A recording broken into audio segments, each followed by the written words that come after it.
It's a situation that I think partly or largely has been brought upon by a culture of permissiveness in our governments, in our state and federal governments, who have allowed, through inaction, through a lack of prosecution, through a lack of support, through a lack of positive statements, have created a culture of permissiveness that has allowed, unfortunately, anti-Semitism to fester within our community. For those of you who have joined here, for those of you who joined, the thousands who joined at our Yom Ha'atzmaut events within the last month or so, this is the way to combat anti-Semitism, through the strength of our community. The other way is through sunlight.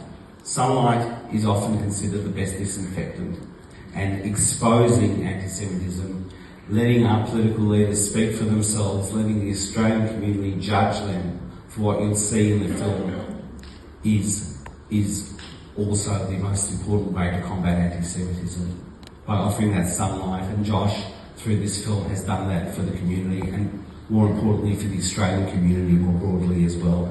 And on behalf of the community, Josh, I say thank you. Thank you for the support.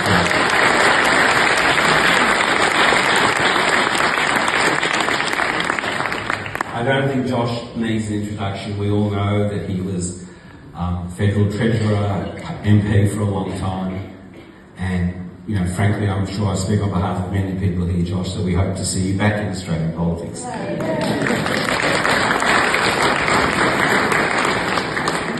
I think there'd be a lot of people who would welcome our first Jewish Prime Minister.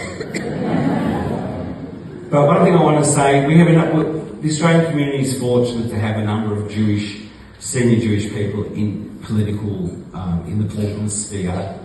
But personally, I think and we all take pride that we have a leader who is not embarrassed about being Jewish, who is forthright about being Jewish, and stands up in front of the entire Australian community and says, never again. This anti-Semitism is not welcome, and that Josh has spoken on behalf of his community and our community.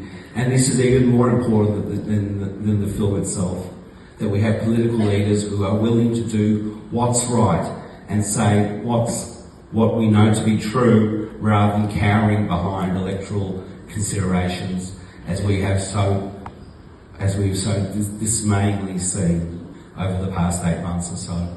I won't speak any longer. Thank you all for coming. The film will start now, and after which we ask you to stay for the Q&A with Josh and our Vice President, Lexi Cooper. Thank you all for coming.